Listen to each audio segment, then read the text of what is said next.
तुम्हारे सम्मान में तुम्हारे सम्मान में तुम्हारे सम्मान में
सब लोग तालियां बजाकर के मेरा हिंदी का स्वागत करोगे। प्रयागराज मंडल बहुजन समाज पार्टी यूनिट की तरफ से आपकी चुनावी जनसभा की मुख्य अतिथि बहुजन समाज पार्टी के चुनाव के लिए पार्टी का पूर्ण भेद करके सम्मान करते हैं।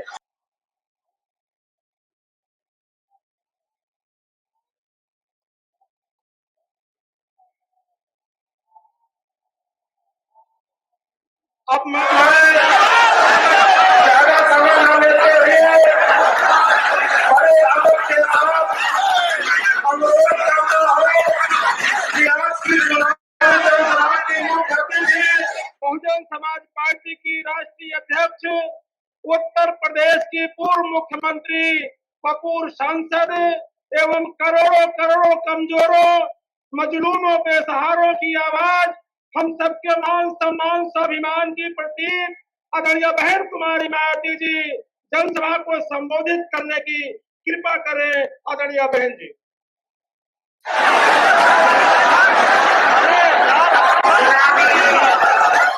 जनसभा में इकट्ठा हुए बीएसपी के सभी छोटे बड़े पदाधिकारियों एवं कार्यकर्तागण, आज आप लोग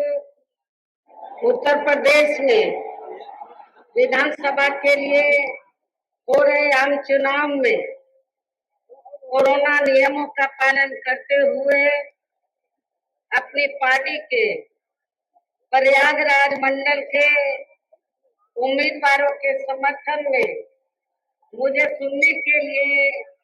यहाँ भारी संख्या में इकट्ठा हुए हैं, तो उसके लिए मैं आप सभी लोगों का हार्दिक दिल से आभार प्रकट करती हूँ। और अब मैं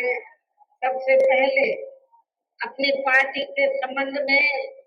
ये कहना चाहूंगी कि हमारी पार्टी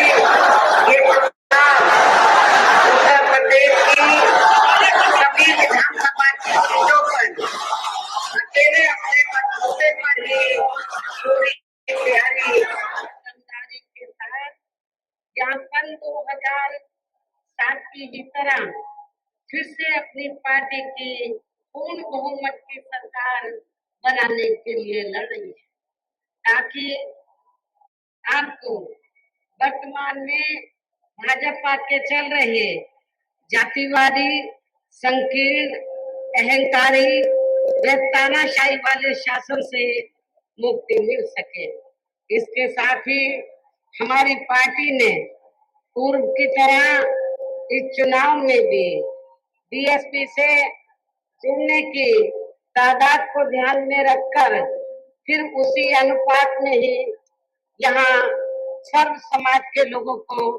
टिकट भी दिए हैं। और अभी चुनाव में आप लोगों को अपना वोट कांग्रेस, बीजेपी, सपा व अन्य विरोधी पार्टियों को न देकर केवल अपनी एकमात्र हितैषी पार्टी बहुजन समाज पार्टी को ही देना क्यों जरूरी है, इसे आप लोगों को समझना होगा। हालांकि इस संदर्भ में आप लोगों को ये मालूम है कि आजादी के बाद काफी लंबे समय तक केंद्र और उत्तर प्रदेश की देश अधिकांश राज्यों में भी कांग्रेस पार्टी की ही अकेले यहाँ सरकारें रही है, किंतु इनकी गलत नीतियों व गलत कार्य प्रणाली की वजह से ही अब ये पार्टी राज्यों में या उत्तर प्रदेश की सत्ता को भी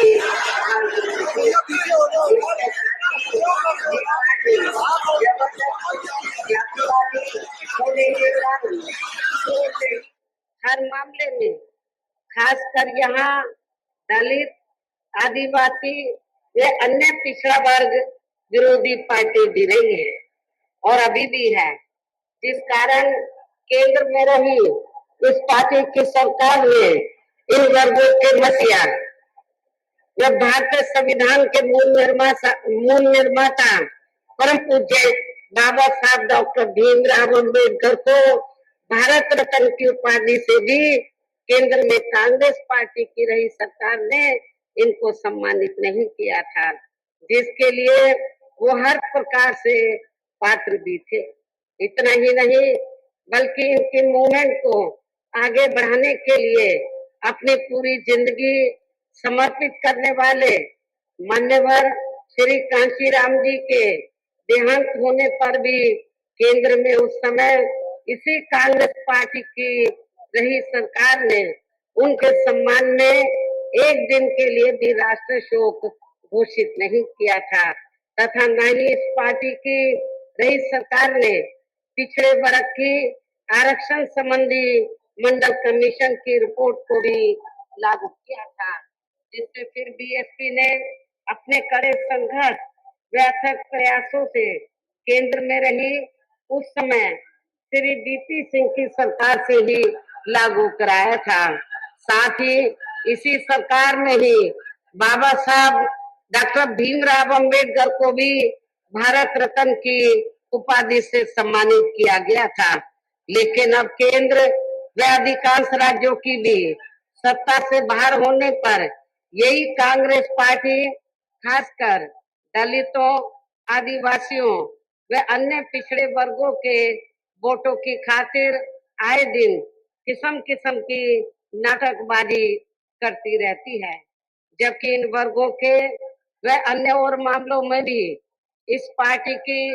सच्चाई तो ये है कि कांग्रेस पार्टी जब सत्ता में आसीन होती है और इनके अच्छे दिन होते हैं तो तब इस पार्टी को इन वर्गों का विकास व उत्थान आदि याद नहीं आता है, तथा न ही इनको महिलाओं की भी भागीदारी याद आती है। और यदि कांग्रेस पार्टी ने ये सब कुछ किया होता, वीकर सेक्शन के लिए कुछ किया होता, तो फिर हमें बीएसपी को बनाने की जरूरत नहीं पड़ती। इतना ही नहीं बल्कि इस पार्टी के बाद खासकर यहाँ सपा व बीजेपी आदि की बनी सरकार में भी यूपी की जनता अधिकांश मामलों में काफी ज्यादा दुखी रही है। सपा की सरकार में तो ज्यादातर यहाँ गुंडों, बदमाशों, माफियाओं, अराजक तत्वों व सरेआम लूट खसोट करने एवं दंगे फसाद आदि कराने वालों का ही राज जिसकी वजह से ही इस सरकार ने शराब की स्थिति बन गई। अभी विकास के कार्य भी ज्यादातर यहाँ एक विशेष क्षेत्र विशेष समुदाय के लोगों तक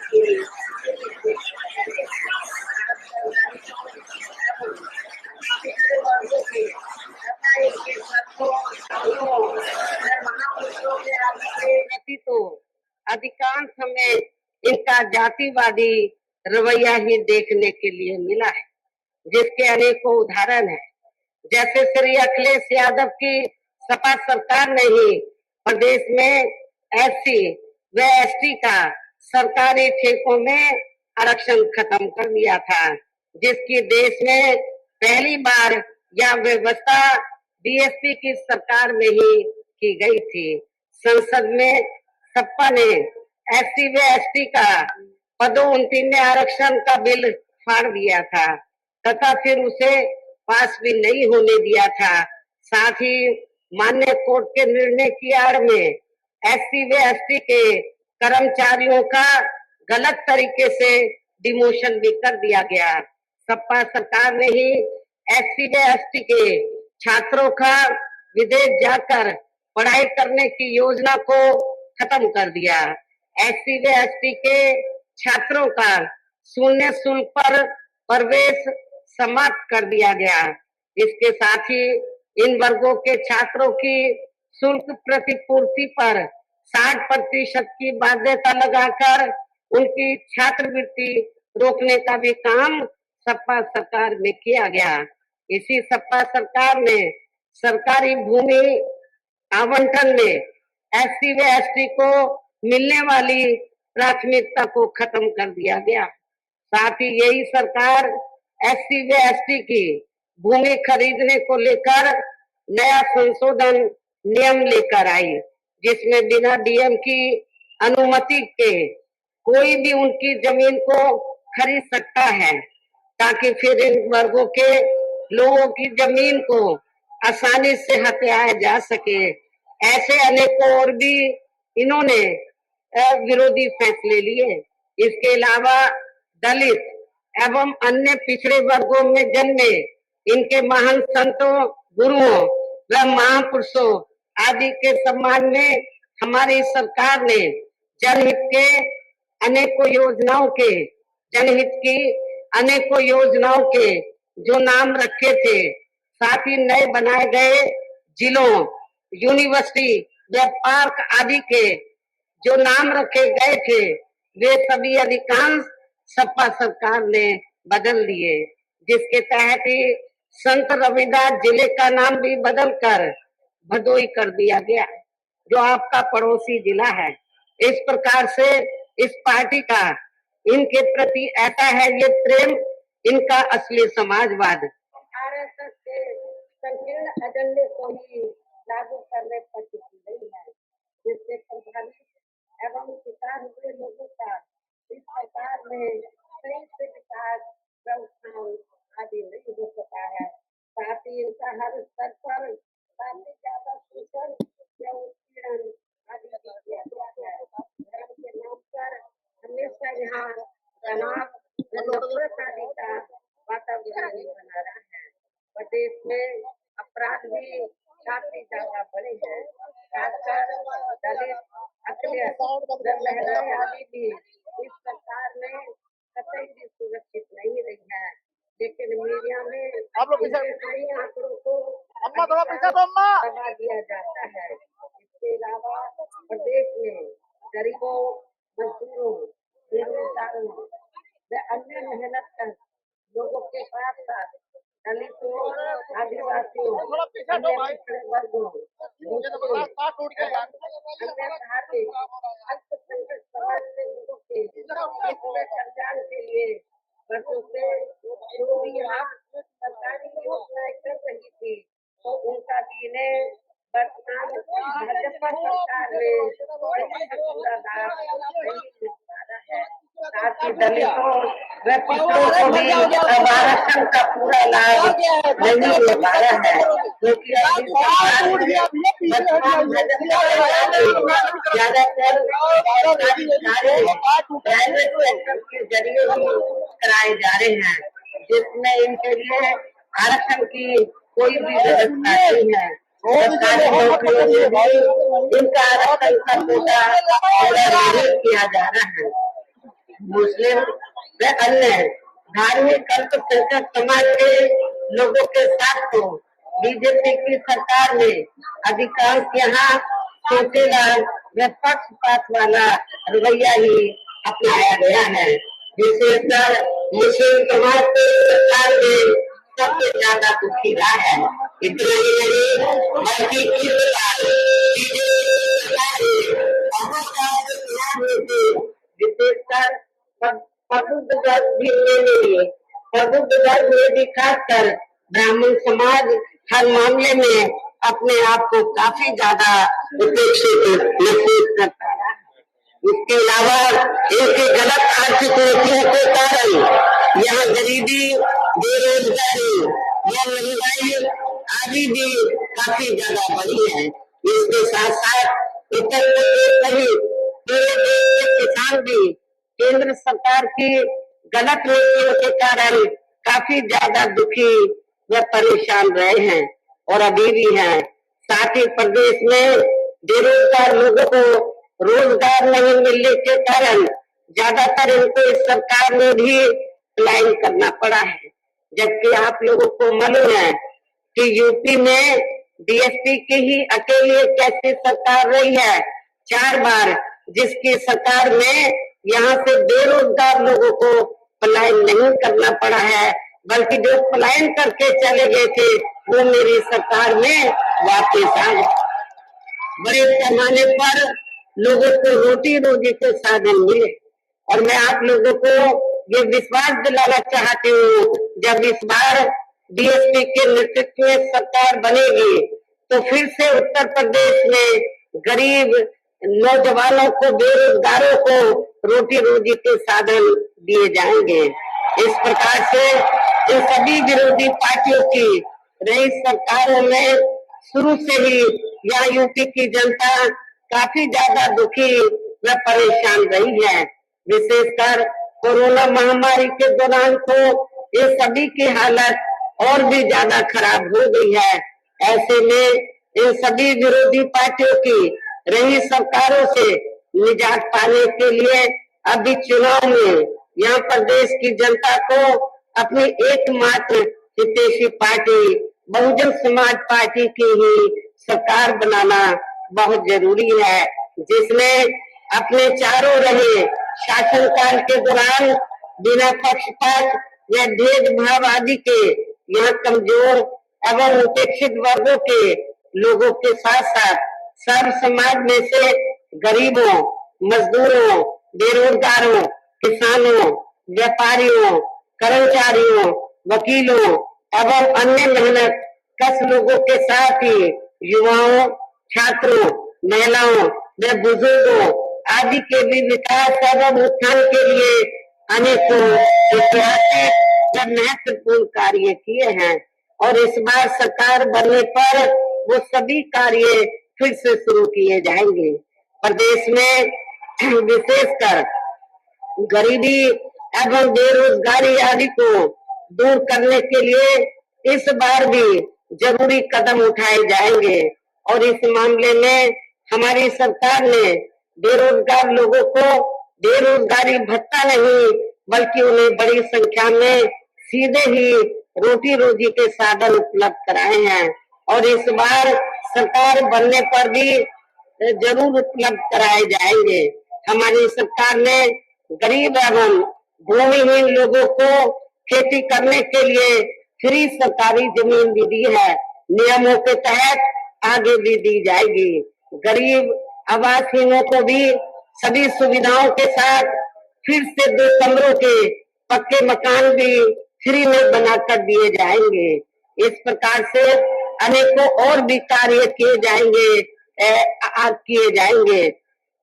डॉक्टर अंबेडकर ग्राम विकास योजना के तहत देहातों का और मान्यवर श्री कांशीराम जी शहरी समग्र विकास योजना के तहत शहरों का भी काफी विकास किया गया है, ये भी आप लोगों को मालूम है। इस मामले में प्राथमिकता पहले उन देहातों व शहरों की बस्तियों को दी गई है जहाँ पर अधिकांश गरीब एवं बेरोजगार लोग निवास करते हैं और इस बार सरकार बनने पर ये कार्य आगे भी किए जाएंगे। इन कार्यों के साथ साथ किसानों को भी किसी भी मामले में निराश नहीं होने दिया जाएगा। इतना ही नहीं बल्कि बीएसपी की रही सरकार में ही दलित एवं अन्य पिछड़े वर्गों में जन्मे अपने महंतों, गुरुओं व महापुरुषों आदि को भी विभिन्न रूपों में पूरा आदर सम्मान दिया गया है और आगे भी इनके संबंध में कोई भी कमी नहीं आने दी जाएगी। इसके अलावा आपके प्रयागराज मंडल की जो भी यहाँ स्थानीय समस्याएं होंगी तो उन्हें भी दूर करने का पूरा प्रयास किया जाएगा। इसके साथ साथ केंद्र व यूपी सरकार के भी विवादित नियमों व कानूनों को लागू नहीं होने दिया जाएगा। इसके साथ ही बीएसपी की सरकार बनने पर यह बीजेपी व सपा आदि के शासन काल की तरह कानून व्यवस्था को किसी भी कीमत पर खराब व लचर नहीं होने दिया जाएगा तथा हर स्तर पर यह कानून द्वारा कानून का राज ही कायम किया जाएगा। जाति व धर्म के आधार पर यहाँ लोगों का किसी भी प्रकार से शोषण व उत्पीड़न आदि नहीं होने दिया जाएगा, जैसा कि वर्तमान भाजपा सरकार में हो रहा है। खासकर कानून व्यवस्था को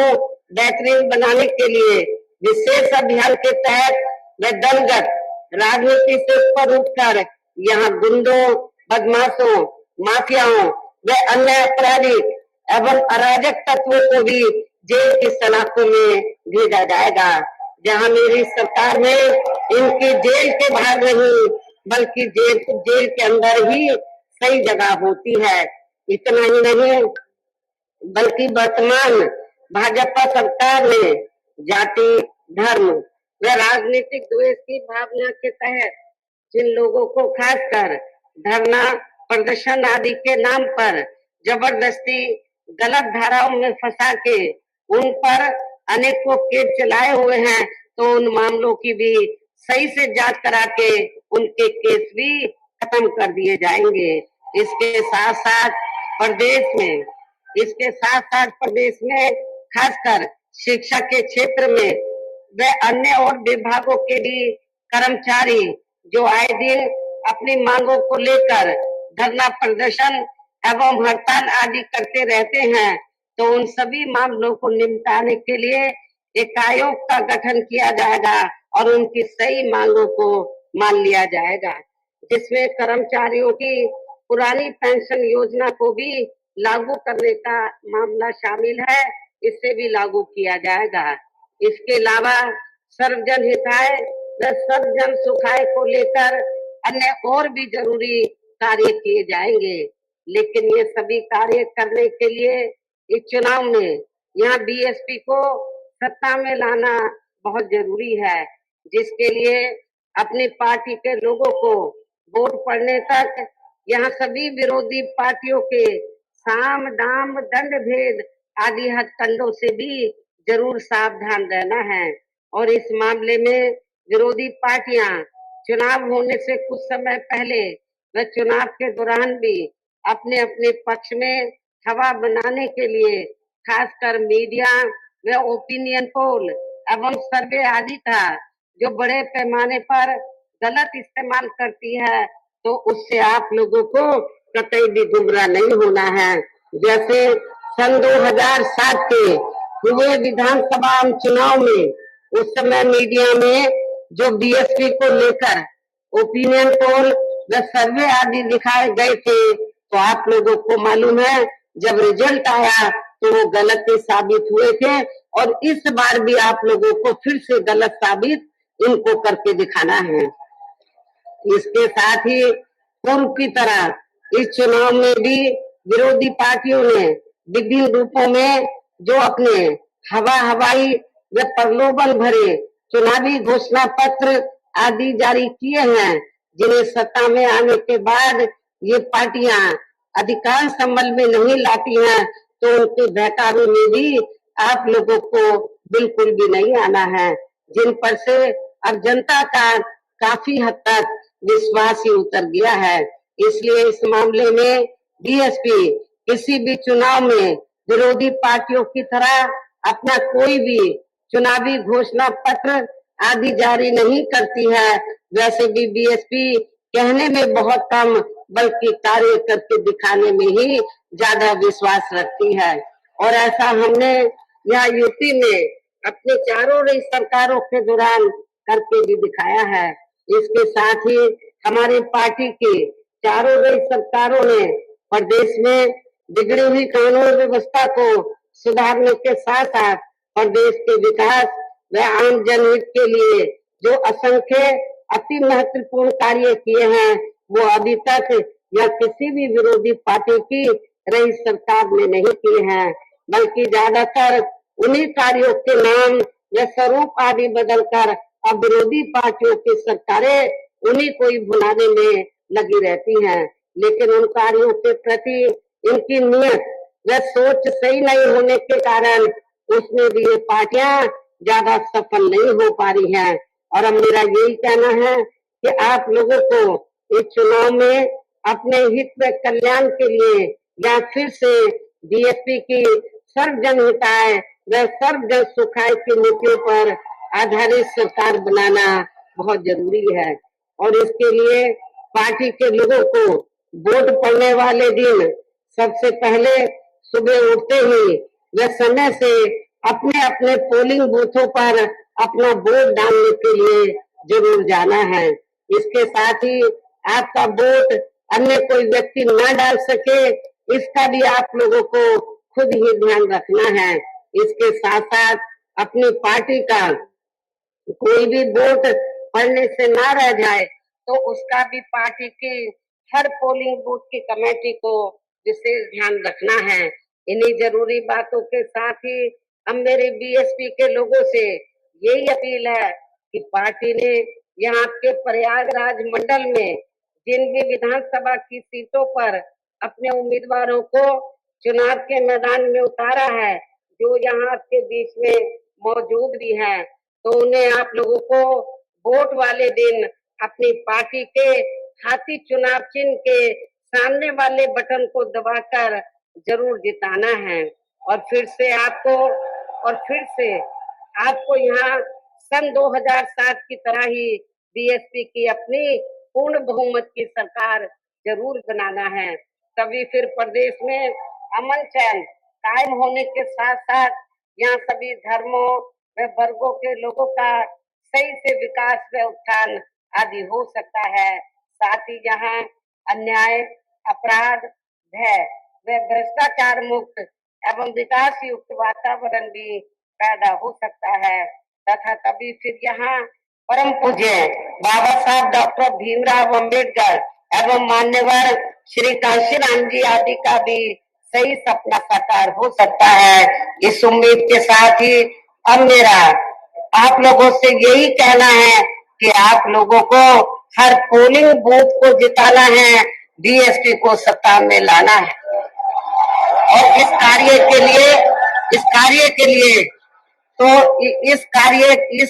के लिए जैसा कि मैंने आप लोगों को 9 जनवरी की मीटिंग में जब यूपी स्टेट की मीटिंग बुलाई थी तो मैंने कहा था, जिसमें विधानसभा के अध्यक्ष भी थे, तो मैंने इनको ये कहा था कि चुनाव में सबसे बड़ा रोल जो है विधानसभा की कमेटी का है, सेक्टर का है, पोलिंग बूथ की कमेटी का है। तो और इनको ही अपने अपने विधानसभा से बीएसपी के उम्मीदवारों को जिताना है और रात दिन मेहनत करके जो विधानसभा की कमेटी है, पोलिंग बूथ की कमेटी है, तो उनकी अहम भूमिका होगी अपने कैंडिडेट को जिताने के लिए। मैंने ये भी कहा था कि जब बीएसपी का कैंडिडेट जिस भी विधानसभा से जीत कर आएगा तो उसका क्रेडिट वहां के पार्टी के बड़े बड़े नेताओं को नहीं बल्कि विधानसभा की कमेटी को, सेक्टर और पोलिंग बूथ की कमेटी को ही दिया जाएगा। मुझे पूरा भरोसा है कि हर विधानसभा की कमेटी आपके मंडल में, प्रत्येक विधानसभा की कमेटी, सेक्टर और पोलिंग बूथ की कमेटी, खासतौर से पोलिंग बूथ की कमेटी मोहल्ले मोहल्ले में जाकर तो सर्व समाज के लोगों को